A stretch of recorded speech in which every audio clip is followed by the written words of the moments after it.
সার্জিস সাহেবরা, আপনারা যদি এই মুহূর্তে আপনার নিজের সততার স্থাপন করতে না পারেন, আগামীর বাংলাদেশ আপনাদের কাছে সেফ না। সার্জিস আলম সাবেক ছাত্রলীগের নেতা এখন শতাধিক গাড়ি বহন নিয়ে রাজনৈতিক শোডাউন করে বিতর্কের মধ্যে পড়েছেন। এদিকে এবার কঠিন তুপের মুখে পড়েন সার্জিস আলম। গাড়ি দিয়ে শোডাউনের পর তার উপর কঠিন প্রভাব আসে। সেনাপ্রধানও ভয়ঙ্কর পদক্ষেপ নিতে বাধ্য হন। তার দলের নেতারাও তার সাথে বেইমানি করে।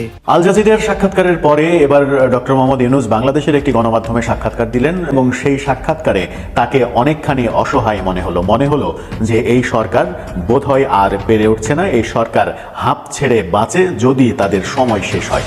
বাংলাদেশ থেকে পালিয়ে আসা শেখ হাসিনা এখন কলকাতায় অবস্থান করছেন। আর কিছুক্ষণের মধ্যেই বাংলাদেশে সেনা শাসন জারি হতে চলেছে। বাংলাদেশের অন্তর্বর্তীকালীন বেশ কয়েকজন উপদেষ্টা দেশ থেকে পালিয়ে গিয়েছেন, গ্রেপ্তার হয়েছেন বেশ কয়েকজন ছাত্র জনতা গণ অভ্যুত্থানে অংশ নেওয়া নেতৃত্বস্থানীয় কয়েকজন ছাত্র নেতা। সরকারকে না জানিয়ে সেনাপ্রধান রাজনৈতিক দলগুলোর সাথেও যদি বৈঠক করেন, সেটা নিয়েও তো ভিন্ন বার্তা যাবে। তারপরও বৈঠক করতেই পারেন যদি রাজনৈতিক দলগুলো সম্মত হয়। তো সেখানে অন্যান্য রাজনৈতিক দলও না এবং এনসিপিও না, শুধুমাত্র ব্যক্তি বিশেষের সঙ্গে এমন কি বৈঠক হতে পারে। বাংলাদেশে এই মুহূর্তে আলোচনার প্রধান একটা টপিক হচ্ছে আমাদের সেনাবাহিনী এবং সেনাপ্রধান যিনি আছেন জেনারেল ওয়াকারুজ্জামান। আমাদের সেনাপ্রধানকে তার দায়িত্ব থেকে অব্যাহতি দেওয়া হতে পারে কি? সার্জিস আলমের নিজ জেলা পঞ্চগড়ে 100 উপরে গাড়ি বহর নিয়া হেলিকপ্টার থেকে নাইমা তিনি তার নির্বাচনী এলাকায় প্রচার প্রচারণা চালালেন।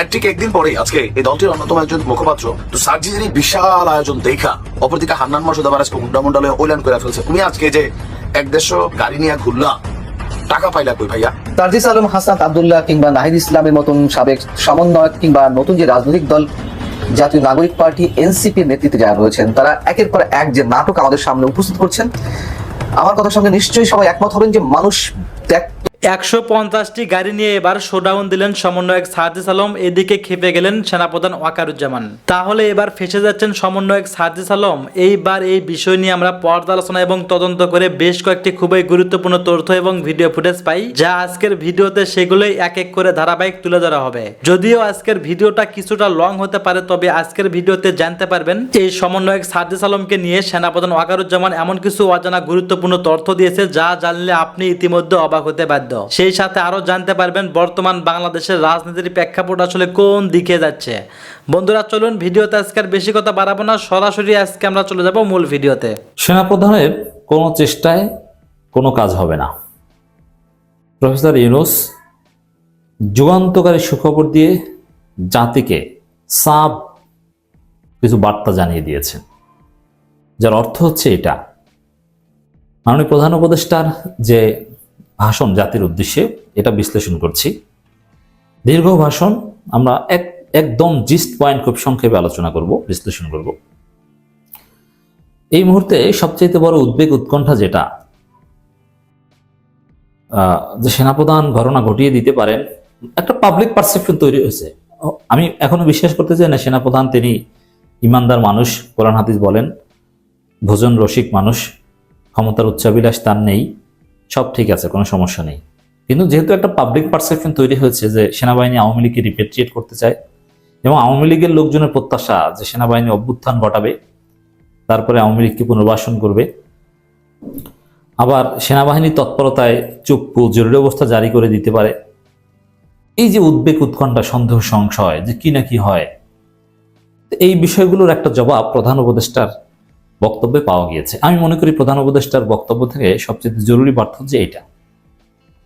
প্রধান উপদেষ্টা এগুলোকে পুরোপুরি গুজব বলে উড়িয়ে দিয়েছেন যে এরকম কোনো সম্ভাবনা নেই, কোনো জরুরি অবস্থা হচ্ছে না। সরাসরি বলেনি, আমি ব্যাখ্যা করছি। কোনো জরুরি অবস্থা হচ্ছে না, সেনাপ্রধান ক্ষমতা নিচ্ছেন না, সেনাপ্রধান তার আন্ডারই আছেন, অতএব টেনশনে কিছু নেই। বাকি যেগুলো শুনছেন এগুলো সব গুজব। অতএব এটা আমাদের জন্য একটা স্বস্তির এবং সুখবর।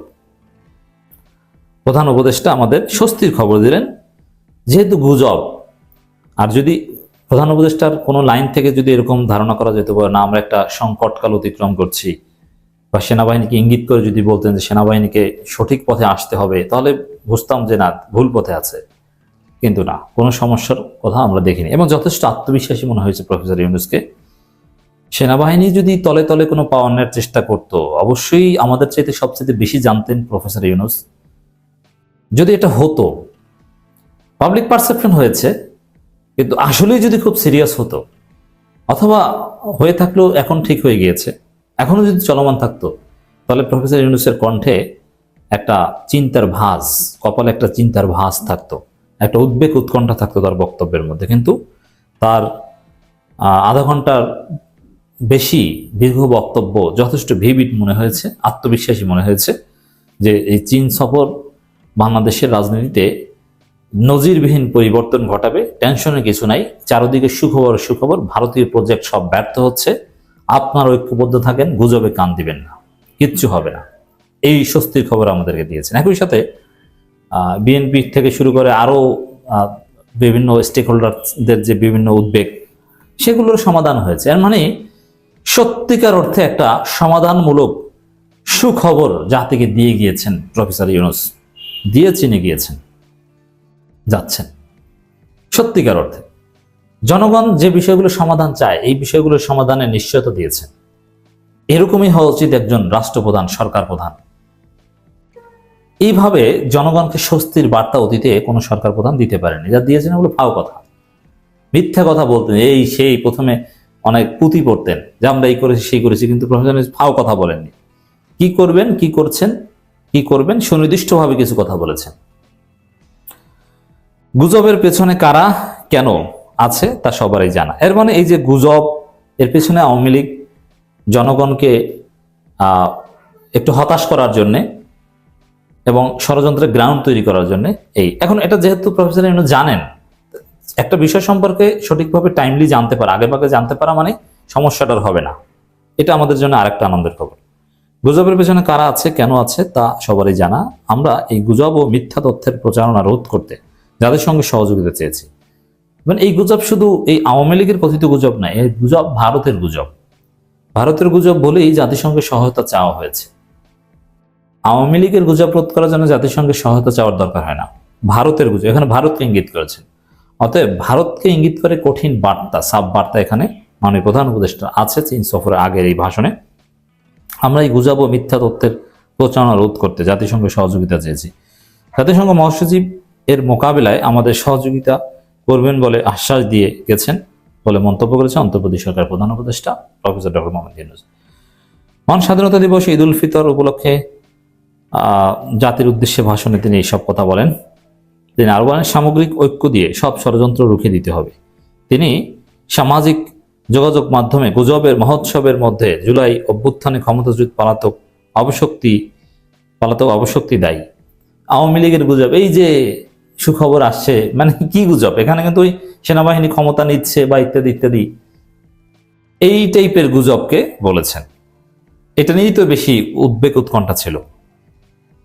গুজব হলো এই জুলাই অভ্যুত্থানের বিরুদ্ধে পরাজিত শক্তির মস্ত বড় হাতিয়ার। এখন গুজব পার্টি, গুজব দল, গুজব লীগ। গুজব দেখলেই গুজবের সূত্রের সন্ধান করতে থাকবেন, গুজবকে অবহেলা করবেন না। এই যে ব্যারিস্টার আসাদুজ্জামান ফুয়াদকে গ্রেপ্তার করা হয়েছে, এই গুজব ছড়িয়ে দিয়েছে আওয়ামী লীগ। ডক্টর মোহাম্মদ ইউনূস বলেন, আপনারা জানেন অন্তর্বর্তী সরকার দায়িত্ব নেওয়ার পর থেকেই গণমাধ্যম ও সোশ্যাল মিডিয়া গুজবের যেন এক মহোৎসব চলছে। দেশকে টাকা আছে বলে গুজব ছড়াতে পারছে। এরা গুজব লিখে এটা ফেসবুকে বুস্ট করছে টাকা দিয়ে, পাচারের টাকাগুলো এখন খরচ করছে। Billion and billion dollar Facebook boost করার ক্ষেত্রে আওয়ামী লীগ ব্যবহার করছে। দেশকে অস্থিতিশীল করার জন্য একের পর এক মিথ্যা তথ্য ছড়িয়ে দিয়ে জনগণকে বিভ্রান্ত করার চেষ্টা চলছে। অভিনব সব প্রক্রিয়ায় গুজব ছড়ানো হচ্ছে। এক ছবির সঙ্গে অন্য ছবি জুড়ে দেওয়া হচ্ছে। ঘটনা একটা ছবি আর একটা এরকম ফটোকার্ড বানিয়ে অন্য দেশের ঘটনাকে এদেশের ঘটনা হিসেবে চালিয়ে দিয়ে সোশ্যাল মিডিয়া তোলপাড় তৈরি করছে। ওই যে ভারতের বিভিন্ন ঘটনা বাংলাদেশের বলে চালিয়ে দিচ্ছে। তিনি বলেন, ঐক্যমত কমিশনের মাধ্যমে সকল রাজনৈতিক দলের মতামত নেওয়ার কাজ চলছে। আমাদের দায়িত্ব জাতির সামনে পুরো প্রক্রিয়াটা স্বচ্ছভাবে তুলে ধরা এবং প্রক্রিয়া শেষে নির্বাচন আয়োজন করা। দর্শক দেখেন, এখানে প্রধান উপদেষ্টার ভাষণে একটা জিস্ট পয়েন্ট হচ্ছে গুজবের বিরুদ্ধে প্রধান উপদেষ্টার মেসেজ। তাহলে আমরা এই থেকে কি কনক্লুশন আসতে পারি? এই যে সেনাবাহিনী এই করবে সেই করবে, আওয়ামী লীগকে নিয়ে আসবে, এগুলো এখন গুজবের পর্যায়ে, অতএব টেনশনের কিছু নেই। গুজব মানে টেনশন নাই, আর বাস্তব হলে তো আমাদের টেনশন থাকতো। এই জন্য বলবো এটা স্বস্তির এবং সুখবর। দর্শক, কিছু জিস্ট পয়েন্ট আমি আসছি। মাননীয় প্রধান উপদেষ্টা দেশবাসীকে স্বাধীনতা দিবস ও ঈদের আগাম শুভেচ্ছা জানিয়েছেন। প্রধান উপদেষ্টার চীন সফরটা একদম একটা পিক টাইমে আমরা দেখতে পাচ্ছি যে স্বাধীনতা দিবস, ঈদ, এই দুইটার মাঝামাঝি সময়ে, যে সময়টা দেশে থাকাটা হয়তো প্রধান উপদেষ্টার জন্য ভালো হতো, কিন্তু না, এই টাইমটা বেছে নিয়েছে এবং নজিরবিহীন চীন সফর। চীনের প্রেসিডেন্ট স্পেশাল বিমান পাঠাচ্ছে, সেখানে যাচ্ছে এবং স্পেশাল বিমানে দিয়েও যাবে। এরকম ঘটনা বাংলাদেশের ইতিহাসে ঘটেনি যে চীনের কোনো প্রেসিডেন্ট বাংলাদেশের রাষ্ট্রপ্রধানকে বা সরকার প্রধানকে স্পেশাল বিমান পাঠিয়ে নিয়ে আবার স্পেশাল বিমান পাঠিয়ে দিয়ে আসেন, এরকম হয়নি। আমরা প্রফেসর ইউনূসের পক্ষ থেকে আপনাদেরকে স্বাধীনতা দিবস এবং ঈদ উল ফিতরের শুভেচ্ছা পৌঁছে দিচ্ছি। গ্রহণ করুন। ঈদ মোবারক। জুলাই অভ্যুত্থানের বিরুদ্ধে পরাজিত শক্তির বড় হাতিয়ার গুজব। ঐক্যের মাধ্যমে গুজব ও পরাজিত শক্তির ষড়যন্ত্র ব্যর্থ করতে হবে। নির্বাচন যত ঘনিয়ে আসবে, গুজবের মাত্রা আরো ভয়ঙ্কর হবে। রমজান, এটা হচ্ছে মূল। নির্বাচনকে কেন্দ্র করে গুজব আরো বাড়বে, কারণ এখানে একটা বিষয় যে আওয়ামী লীগকে নির্বাচনে অংশগ্রহণ করতে সরকার এখনো বাধা দিচ্ছে না, কিন্তু জনগণ তো তাদেরকে নির্বাচনে অংশগ্রহণ করে দেবেন, এই কারণে তারা গুজব ছড়াবে। আর গুজব বিএনপিও ছড়াবে, কারণ বিএনপি আওয়ামী লীগের কমন ইন্টারেস্ট এখন মিলে যাচ্ছে, এটাও আমাদের সতর্ক থাকতে হবে। এখানেও রমজানের পরও দ্রব্যমূল্য নিয়ন্ত্রণের প্রচেষ্টা চলমান থাকবে। এর মানে জনগণের সবচেয়ে জরুরি হচ্ছে দ্রব্যমূল্য। এর মানে এই যে দেখলেন প্রফেসর ইউনূস কি পারে, দেখছেন তো। গত 15 বছরের মধ্যে সবচাইতে স্বস্তিদায়ক একটা রমজান এই রমজান। দ্রব্যমূল্য সবচাইতে বেশি নিয়ন্ত্রণে, কোনো হাউকাউ নেই। কেউ বড়ই দিয়ে ইফতার করতেও বলে না, আর কেউ কুমড়া দিয়ে চপ বানাতেও বলে না, এই যে কাঁঠাল দিয়ে বার্গার বানাতেও বলে না। সেই যুগ নাই ডক্টর ইউনূসের বাংলাদেশ। আপনি এখন 20-25 টাকায় পেঁয়াজ খেতে পারছেন, অথচ কোনো কোনো রমজানে 200-250 টাকা পেঁয়াজ খেতে পারতাম না আমরা। দেশের ইতিহাসে সবচেয়ে অবাধ ও গ্রহণযোগ্য নির্বাচন করতে চায় সরকার। গণহত্যায় জড়িতদের বিচার এদেশের মাটিতে হবেই। এবছরের ডিসেম্বর থেকে আগামী বছরের জুনের মধ্যে নির্বাচন। দ্রুত সময়ে দেশে নতুন বিদেশি বিনিয়োগ আসবে, এগুলো সব সুখ হবে। এই যে দ্রুত সময় দেশে নতুন বিনিয়োগ আসবে, চীন থেকে হিউজ অ্যামাউন্টের বিনিয়োগ নিয়ে আসবেন। আর বিনিয়োগ আসা মানে বেকারত্ব দূর হওয়া, দেশ উন্নয়নের মহাসড়কে উঠে যাওয়া, বিনিয়োগ বান্ধব একটা বাংলাদেশ। ডক্টর ইউনূসের উপর আস্থা রেখে সারা পৃথিবী থেকে বিনিয়োগের ঝড় আসবে। এমনকি বিভিন্ন সংগঠন যেটা জানিয়েছে যে এত পরিমাণ বিনিয়োগ বাংলাদেশে আসতে চাচ্ছে এখন, যে এটা সুযোগ করে দিতে বা এগুলো ম্যানেজ করতেও এখন সরকার হিমশিম খাচ্ছে। এগুলো জুন জুলাইতে দেখবেন বুস্ট হবে। আর নির্বাচন বিষয়ে কোনো টেনশনের কিছু নাই, যে কথা বলেছিলেন তার উপর ইস্তেকামত আছে, অর্থাৎ বিএনপির কান্নাকাটি কিছু নাই। আবার তাদের ডিসেম্বরে হবে এটাও না। আর ছাত্র জনতার যে দাবি, বিপ্লবীদের যে দাবি, বিচার হতে হবে, সেই বিচারও হবে। তবে নির্বাচন আগেই বিচার হতে হবে, দৃশ্যমান হতে হবে অ্যাটলিস্ট। এবং ওই নির্বাচন কারচুপি টারচুপি ওই স্বপ্ন দেখে লাভ নাই। নির্বাচন হবে সুষ্ঠু নির্বাচন, বন্দোবস্তের নির্বাচন, ভাগ বটরা করে। ওই যে ক্যান্টনমেন্টে অমুক তমুক বিভিন্ন জায়গায় আলাপ আলোচনার কথা শুনেন যে অমুককে দেওয়া হবে 70টা, অমুককে দেওয়া হবে 6টা সিট, কে বিরোধী দল কে, ওইসব হিসাব নিয়ে লাভ নাই, এগুলো জনগণ ঠিক করবে। সার্জিস আলম, সাবেক ছাত্রলীগের নেতা, এখন কিংস পার্টি বলে খ্যাত জাতীয় নাগরিক পার্টি বা এনসিপির উত্তরাঞ্চলের মুখ্য সংগঠক। শতাধিক গাড়ি বহন নিয়ে রাজনৈতিক শোডাউন করে বিতর্কের মধ্যে পড়েছেন তিনি। রাজনৈতিক প্রতিপক্ষই নয়, খোদ নিজ দলের নেতাদের প্রশ্নের মুখে পড়েছেন। এনসিপির নেতারা প্রশ্ন করেছেন, কদিন আগে যে নেতা ধার করে চলতো, এমনকি মানি ব্যাগও ছিল না বলে দাবি করত, সে নেতা এখন এত বড় গাড়ি বহন নিয়ে শোডাউন করে কিভাবে? প্রশ্ন তুলেছেন বিএনপির মহাসচিব মির্জা ফখরুল ইসলাম আলমগীরও। তবে এরই মধ্যে সার্জিস আলম তার গাড়ি বহরের খরচের উৎস নিয়ে পোস্ট দিয়েছেন। তবে আমাদের অনুসন্ধান বলছে সার্জিস আলম যে দাবি করেছেন সেটি ঠিক নয়। খবর হলো হাসনাতের পর সার্জিস কাণ্ডের জন্য খুব শিগগিরই দলটি থেকে বের হয়ে যাচ্ছেন অনেক সিনিয়র নেতা। চলুন যাওয়া যাক বিশ্লেষণে। দৈনিক প্রথম আলোর খবরে বলা হয়েছে, সার্জিস আলম 24শে মার্চ হেলিকপ্টারে চড়ে ঢাকা থেকে সৈয়দপুরে যান। দর্শক, এর আগেও আমরা এনসিপি নেতাদের হেলিকপ্টার প্রীতি দেখেছিলাম। উপদেষ্টা আসিফ মাহমুদের সাথে সার্জিস আলম কম্বল বিতরণের নামে উত্তরবঙ্গ সফর করেছিলেন সরকারি টাকায় হেলিকপ্টারে চড়ে। মাগুরায় ধর্ষণের শিকার শিশুটির জানাজায় অংশ নিতে সার্জিস ও হাসনাত গিয়েছিলেন পুলিশের হেলিকপ্টারে চড়ে। প্রথম আলোর খবরে বলা হয়েছে, সার্জিস আলম সৈয়দপুর বিমানবন্দরে নেমে পঞ্চগড়ে যান শতাধিক গাড়ি বহর নিয়ে। ওই পথটি ছিল 100 কিলোমিটারের, তার মধ্যে অর্ধেক পথই তার পেছনে ছিল 135টি গাড়ি। মাত্র 1 মাস যে দলের বয়স, যে নেতাদের অনেকে এখনো ঠিক মতো বিশ্ববিদ্যালয়ের গণ্ডি পার হননি, সেই দলের এক নেতা যিনি কোনো পেশায় যুক্ত নন, তার শোডাউনে এত বড় গাড়ি বহরের খরচ আসলো কোথা থেকে? এমন প্রশ্ন গত 2 দিন ধরে নানা জায়গা থেকে উঠে এসেছে। এনসিপি রাজনৈতিক দল হিসেবে আত্মপ্রকাশ করে 28শে ফেব্রুয়ারি।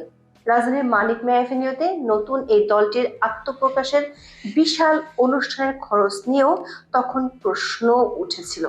সরকারি সুবিধা ব্যবহার করে ওই অনুষ্ঠানে শোডাউনের নথিপত্র সামাজিক মাধ্যমে ভাইরাল হয়। এরপর 11 মার্চ রাজধানীর একটি অভিজাত হোটেলে কোটি টাকা খরচ করে দলটির ইফতার পার্টি করে। তা নিয়েও বিতর্কের মুখে পড়ে কিংস পার্টি বলে খ্যাত এনসিপি। এনসিপির উত্তরাঞ্চলের মুখ্য সংগঠক হিসেবে দায়িত্ব পাওয়ার পর সার্জিস আলম প্রথমবারের মতো 24শে মার্চ নিজ জেলা পঞ্চগড়ে যান। শতাধিক গাড়ির বহর নিয়ে পঞ্চগড়ের 5টি উপজেলা সফর করেছেন তিনি। গাড়িগুলোর বেশিরভাগই ছিল কার ও মাইক্রোবাস, সাথে ছিল ব্যান্ডল।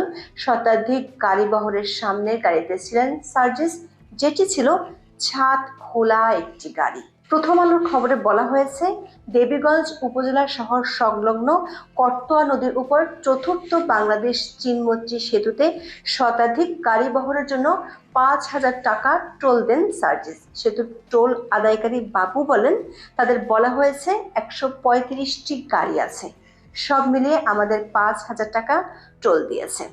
অটোয়ারি উপজেলার মাইক্রোবাস চালক মোহাম্মদ আসিফ বলেন, প্রত্যেকটি গাড়ির ভাড়া ছিল 7,000 টাকা করে। দর্শক, আমরা পঞ্চগড়ের বেশ কয়েকজন সাংবাদিকের সাথে কথা বলে জানতে পেরেছি, সার্জিস আলমের বহরে মোট 153টি গাড়ি ছিল। তার মধ্যে ব্যক্তিগত গাড়ি ছিল মাত্র 60টি। সেই হিসেবে 146টি গাড়ি ভাড়া পরিশোধ করতে হয়েছে 10,22,000 টাকা। এছাড়া নিজের অনুসারীদের ইফতারির খরচ জোগাতে হয়েছে সার্জিস আলমকে। সার্জিসের এমন শোডাউন নিয়ে সামাজিক মাধ্যমে ব্যাপক সমালোচনা হয়। সবশেষ প্রশ্ন তুলেছেন তার দলেরই নেতা এনসিপির জ্যেষ্ঠ যুগ্ম সদস্য সচিব তাসলিম জারা, যারা আশা করেছেন সার্জিস আলম জনগণের সামনে এর একটি গ্রহণযোগ্য ও পরিষ্কার ব্যাখ্যা তুলে ধরবেন। এতে জনগণের কাছে এনসিপির ভাবমূর্তি আরো শক্তিশালী হবে। যারা তার ফেসবুক পোস্টে লিখেছেন, তুমি কিছুদিন আগে প্রকাশ্যে বলেছিলে আমার আসলে এই মুহূর্তে কোনো টাকা নেই, ধার করে চলতেছি, এটাই হচ্ছে রিয়েলিটি, আমার পকেটে মানি ব্যাগও নেই। তোমার এই সাদাসিধে জীবনযাত্রার কথা আমাদেরকে অভিভূত করেছিল এবং জনগণের কাছে আমাদের সংগ্রামকে আরো গ্রহণযোগ্য করেছে। কিন্তু সেই প্রেক্ষাপটে এত বড় একটি আয়োজন কিভাবে সম্ভব হলো, এর অর্থায়ন ও ব্যবস্থাপনা কিভাবে হয়েছে, তা নিয়ে মানুষের মনে প্রশ্ন আসাটা স্বাভাবিক। আমাদের দল স্বচ্ছতা, সততা ও জবাবদিহিতার ভিত্তিতে একটি নতুন রাজনৈতিক সংস্কৃতি গড়ে তোলার যে প্রতিশ্রুতি দিয়েছে, সে জায়গা থেকে এসব প্রশ্নের স্পষ্ট ও নির্ভরযোগ্য উত্তর দেওয়া আমাদের সবারই দায়িত্ব। তাসলিম জারার এই স্ট্যাটাসের পরই নিজের ফেসবুক পোস্টে উত্তর দেন সার্জিস আলম। দাবি করেন তার পরিবার, আত্মীয় স্বজন, বন্ধু বান্ধব এবং জেলার অনেক শুভাকাঙ্ক্ষী তাদের ব্যক্তিগত উদ্যোগে অর্ধেকের বেশি গাড়ি নিয়ে গিয়েছিলেন, যেগুলোর ব্যয় বহন করতে হয়নি। বাকি প্রায় 50টার মতো গাড়ির 6,000 করে যে 3 লাখ টাকা ভাড়া দিতে হয়েছে, সে টাকা দেওয়ার সামর্থ্য তার পরিবারের আরো 50 বছর আগেও ছিল বলে দাবি করেন তিনি। সার্জিস আলম তার স্ট্যাটাসে যে দাবি করেছেন সেটি আরো ভয়াবহ। তিনি লিখেছেন, ফেসবুকের রাজনীতি আর মাঠের রাজনীতি এক নয়। প্রতিপক্ষের সাথে লড়াই করার জনবল এবং সামর্থ্য আপনার যদি না থাকে কিংবা আপনি দেখাতে না পারেন, তাহলে মাঠের রাজনীতিতে দাঁড়ানো সম্ভব নয়। অন্য নেতা তো দূরের কথা, সাধারণ জনগণও আপনাকে গোনায় ধরবে না, কারণ মানুষ স্বভাবতই ক্ষমতামুখী। আমাদের যেমন নতুন বন্দোবস্তের দিকে যেতে হবে, তেমনি মাঠের রাজনীতিতে টিকে থাকার জন্য পূর্বের যে বন্দোবস্তগুলো চাইলেই এখনই ছুঁড়ে ফেলা সম্ভব নয়, সেগুলোকেও পাশে রেখে আপাতত চলতে হবে। দর্শক, মুখে এনসিপি নতুন বন্দোবস্তের কথা বললেও সেই পুরাতন ধারায় রাজনীতি চালিয়ে যেতে চান সার্জিসরা। লক্ষ্য একটাই, ক্ষমতায় যাওয়া। সার্জিস আলমের এই ব্যাখ্যার পর ফেসবুকে তার সমালোচনার ঝড় উঠেছে। পুরাতন দুর্নীতিগ্রস্ত রাজনীতি সার্জিস করতে চান এমন প্রশ্ন রেখেছেন অনেকেই। এদিকে সার্জিসের বিশাল গাড়ি বহর নিয়ে টিপ্পনি কাটেন বিএনপি মহাসচিব মির্জা ফখরুল ইসলাম আলমগীর। 25শে মার্চ তিনি বলেছেন, যারা 100 গাড়ি নিয়ে ইলেকশন ক্যাম্পেইন করতে চায় তারা কি করবে সেটা আমরা ভালো বুঝি। দর্শক, আমরা সার্জিস আলমের বাড়ি পঞ্চগড়ের একাধিক সূত্র থেকে জানতে পেরেছি নিজ এলাকায় তার এমন শোডাউনের অভ্যাস বেশ পুরানো। তবে আগের শোডাউনগুলোর সাথে এবারের শোডাউনের পার্থক্য হলো, আগে তিনি করতেন ছাত্রলীগ নেতাদের পক্ষে। এই যে ছবিটি দেখছেন সেটি সিয়াম রহমানের, যার বাড়ি পঞ্চগড়ে, ছিলেন ঢাকা বিশ্ববিদ্যালয়ের সূর্য সেন হলের ছাত্রলীগের সাধারণ সম্পাদক। সিয়ামের শোডাউনে গোল চিহ্নিত ব্যক্তিটি আজকের এনসিপি নেতা সার্জিস আলম। সার্জিসের কাছে তার দলেরই এক সমর্থক প্রশ্ন করেছেন, যার বাবা মায়ের এত টাকা তার ছাত্রলীগ কেন করতে হয়েছিল। আরেকজন প্রশ্ন করেছেন, ঢাকা বিশ্ববিদ্যালয় হলে থাকার জন্য অনেকে বাধ্য হয়ে ছাত্রলীগ করতেন, কিন্তু পঞ্চগড়ে ছাত্রলীগ নেতার শোডাউনে সার্জিস আলম কোন কারণে অংশ নিয়েছিলেন। এনসিপির একাধিক নেতার সাথে কথা বলে আমরা জানতে পেরেছি, এনসিপির ভাঙ্গন এখন সময়ের ব্যাপার। গত 3 দিন ধরে দলটির বেশিরভাগ নেতারা অফিসে যান না। সেনাবাহিনীর বিরুদ্ধে হাসনাত আবদুল্লাহর পোস্টের পর দলটির নেতৃত্ব ও কার্যক্রম নিয়ে দলের বেশিরভাগ নেতাই প্রশ্ন তুলেছেন। এরপর হাসনাতের পোস্টের বিরোধিতা করে পোস্ট দেন সার্জিস ও পাটোয়ারি। তা নিয়ে আবার প্রশ্ন তুলেন আব্দুল হান্নান মাসুদ। ওই ঘটনায় শীর্ষ নেতাদের এসব ফেসবুক পোস্ট ঘিরে বেশ অস্বস্তিতে পড়ে নতুন এই কিংস পার্টি। এরই মধ্যে দলের সিনিয়র নেতাদের একটি সভা হয়। এনসিপির দলীয় সূত্র জানিয়েছে, গুরুত্বপূর্ণ পদে থাকা নেতাদের এই ধরনের ফেসবুক পোস্ট নিয়ে ওই সভায় বিরক্তি প্রকাশ করা হয়। সভায় সিদ্ধান্ত হয়, সামাজিক যোগাযোগ মাধ্যমে দলীয় কোনো ইস্যুতে ব্যক্তিগত মতামত দিতে পারবে না নেতারা। এ নিয়ে একটা শৃঙ্খলা বিধিও তৈরি হচ্ছে, প্রস্তাব পাশ হয়েছে। এ বিষয়ে কেন্দ্রীয় সব নেতার স্বাক্ষর নেওয়া হবে। এছাড়া সাংগঠনিক যে কোনো বিষয়ে বক্তব্য বিবৃতিতে সতর্ক থাকতে বলা হয়েছে। কিন্তু 2 দিন যেতে না যেতে সার্জিস আলমের শোডাউনের কারণে আবারও আলোচনার মুখে পড়ে দলটি। সে আগুনে ঘি ঢালেন তাসলিম জারা। এনসিপির একাধিক নেতা বলছেন, এভাবে এনসিপিকে যদি একের পর এক বিতর্ক ঘিরে ধরে এবং দেশবাসীকে আরো আশাহত হতে হয়, তাহলে নতুন এ দলটির পথ চলা কঠিন থেকে কঠিনতর হয়ে উঠতে পারে। ইতিমধ্যে দলের একটি বিশাল গ্রুপ এই দল থেকে বের হয়ে নতুন কিছু করার চিন্তা ভাবনা করছেন। এনসিপি গঠনের আগে সাবেক শিবির নেতাদের যে গ্রুপটি বের হয়ে গিয়েছিল তাদের সাথে যোগাযোগ করছে দলটির একটি অংশ। শিগগিরই নতুন একটি মঞ্চে তাদের একসাথে দেখা যাবে, এমন আভাস দিয়েছে এনসিপির 5 জন সিনিয়র নেতা। বন্ধুরা, আপনারা জানেন যে প্রফেসর ডক্টর মোহাম্মদ ইউনূস স্যারকে নিয়ে আজকাল বেশ কিছু কন্টেন্ট ক্রিয়েটর ওনার সম্পর্কে গীবত গাচ্ছেন। তাদের মূল উদ্দেশ্য হলো তাদেরকে উপদেষ্টা পরিষদে নেয়া। আমরা জানি অনেক সাংবাদিককে উপদেষ্টা পরিষদে নিয়েছে, খুব একটা পলিটিক্যাল ফিগারকে নেয়নি, কিন্তু কিছু সাংবাদিক মহোদয় আছেন, তাদের নামে আমি আরও অনেকবার বলেছি, তারা কেন উপদেষ্টা পরিষদে যেতে পারেননি এটা তাদের একটা দুঃখ। এবং তারা এখন এই ডক্টর ইউনূস স্যার সম্পর্কে কখনো কোনো পজিটিভ কথা বলেন না। তারা ভাবেন যদি নেগেটিভ বলতে বলতে এক সময় ইউনূস স্যার মানে তার দৃষ্টিগোচর হন, তারপর যদি তাকে ডাকেন উনি উপদেষ্টা পরিষদে যাবেন, যদিও তারা অবশ্য যে বলেন যে না না আমাদের ডাকলেও আমরা যাব না। এই দলে যাদের আছেন তাদের মধ্যে মাসুদ কামাল সাহেব, জাহিদ সাহেব, এরকম আরও অনেকেই আছে, কিন্তু একজন মানুষের কথা না বললেই নয়, তিনি হলেন গোলাম মৌলা রনি। এই গোলাম মোল্লা রনিকে আমাদের ইলিয়াস সাহেব নাম দিয়েছেন, উনি নাকি পলিটিক্যাল প্রস্টিটিউট। বুঝতে পেরেছেন কেন বলেছেন? কারণ উনি সকালে আওয়ামী লীগ, দুপুরে বিএনপি, সন্ধ্যায় জামাত, তারপরে শেষ রাতে ডক্টর ইউনূস সাহেবের পার্টি। এটা আমরা জানি। উনি যেহেতু পলিটিক্যাল প্রস্টিটিউট, এটা করতেই পারে। তবে আমার মনে হয় উনি শুধু পলিটিক্যাল প্রস্টিটিউট নন, উনি এখন মিডিয়ার প্রস্টিটিউট হয়ে গেছেন। প্রশ্ন করতে পারেন কি করে? দেখেন, উনি একটি ভিডিও বানাবে, আওয়ামী লীগের প্রশংসা করবে, পরবর্তীতে আরেকটা ভিডিও বানাবে, আপনার বিএনপির প্রশংসা করবে, তার কিছুক্ষণ পরেই বিএনপির বদনাম করবে, তার কিছুক্ষণ পরেই আওয়ামী লীগের বদনাম করবে, কিছুক্ষণ ইউনূস সাহেবের প্রশংসা করবে, তার পরবর্তীতে ইউনূস সাহেবের বদনাম করবে। মানে এই প্রস্টিটিউটটাকে কোনো জায়গা দিচ্ছে না। ওনার দুঃখ একটাই, উনি ইদানিংকালে প্রফেসর ডক্টর মোহাম্মদ ইউনূস সম্পর্কে কী সমস্ত কথা বলে বেড়ান, তা আপনারা যারা দেখেন, ওনার ভিডিও যারা ফলো করেন, অনেকেই দেখেন দেখি, তারা বুঝতে পারবেন। আমি এর জন্য ওনাকে বলবো, he is not a political prostitute now. কারণ পলিটিক্যালি ওনার কোনো ভ্যালু নাই, পলিটিক্যালি ওনার কোনো জায়গা নাই, পলিটিক্যালি ওনাকে কেউ পছন্দ করে না, এবং উনি পলিটিক্যালি আর বাংলাদেশে ঘুরে দাঁড়াতে পারবে বলে মনে হয় না। কাজেই উনি এখন মিডিয়াতে প্রস্টিটিউশনগিরি শুরু করেছেন।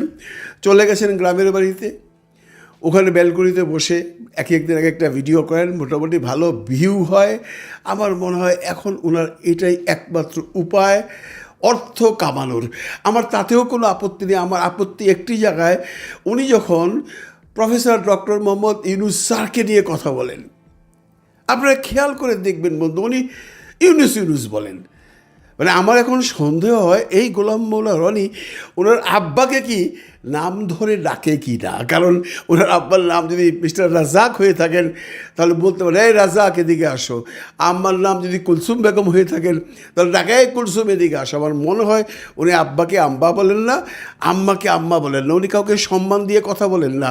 নইলে প্রফেসর ডক্টর মোহাম্মদ ইউনূস স্যারের মতো একজন গুণী মানুষকে যখন আপনি কিছু বলবেন, ন্যূনতম শিষ্টাচার, ন্যূনতম ভদ্রতা, ন্যূনতম সম্মান তার নামের আগে আসা উচিত। হি ডোন্ট কেয়ার।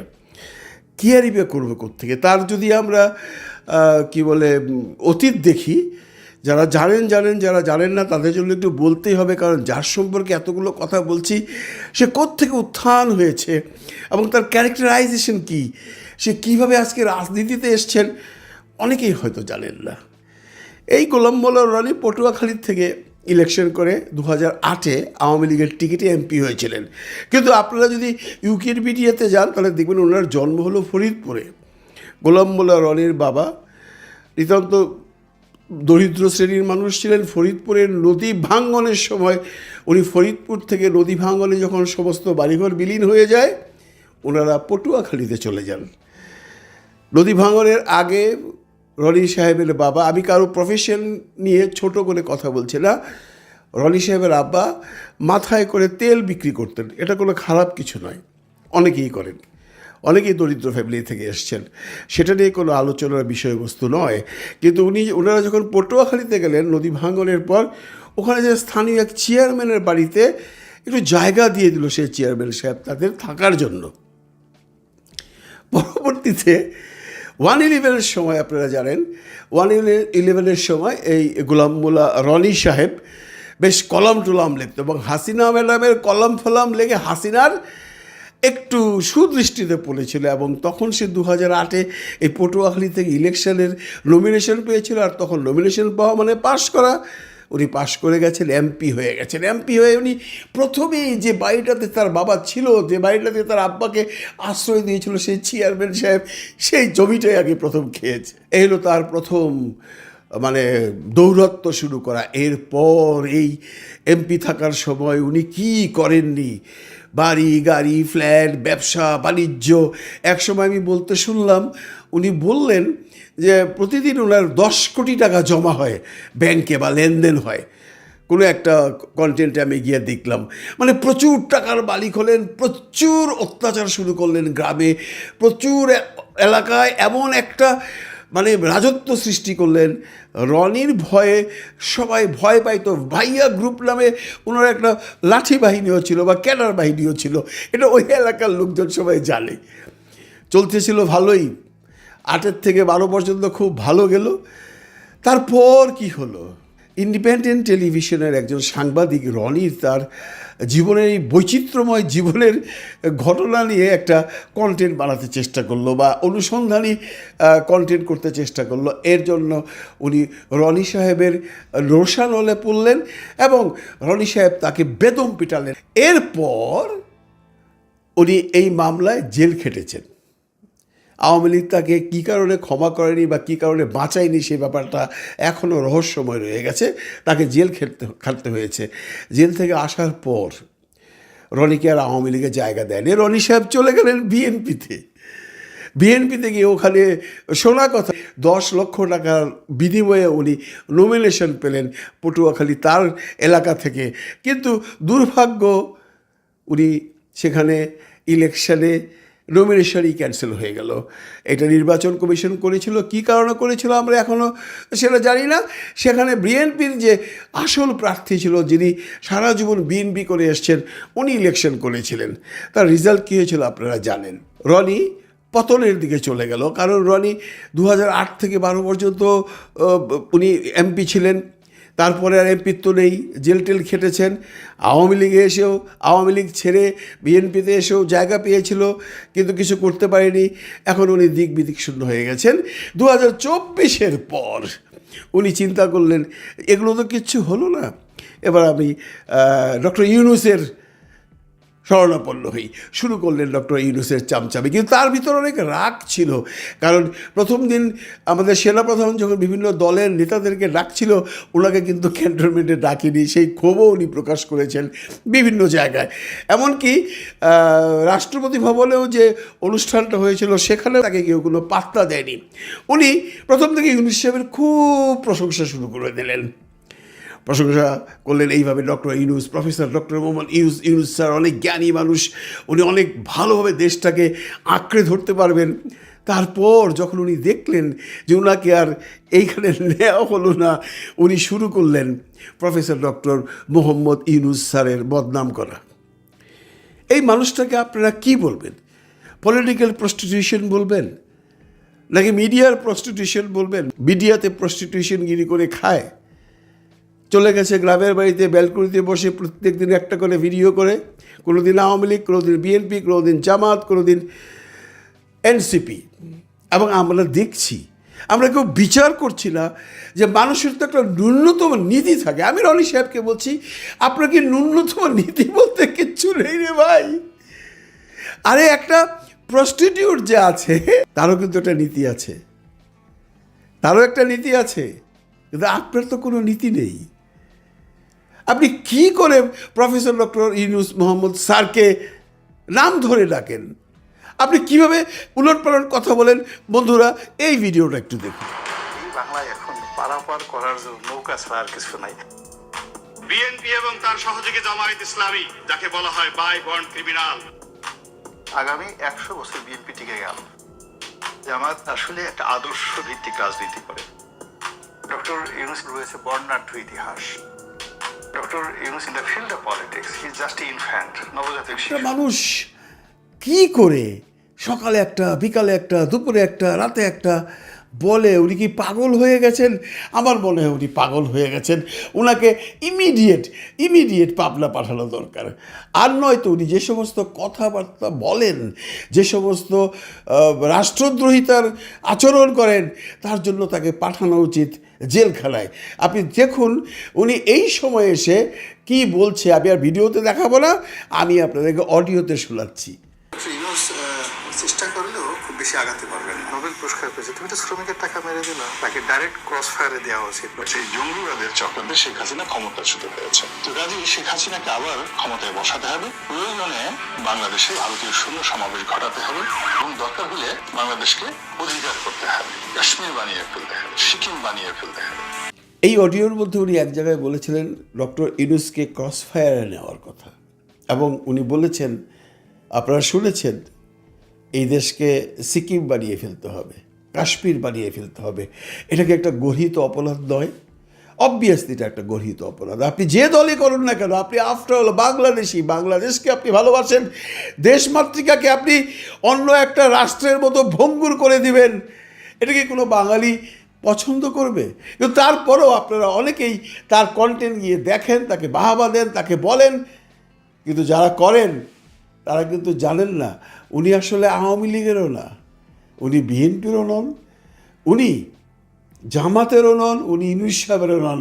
সেই শেষ পর্যন্ত বলতে হয় উনি একজন পলিটিক্যাল প্রস্টিটিউট অ্যান্ড একজন মিডিয়ার প্রস্টিটিউট।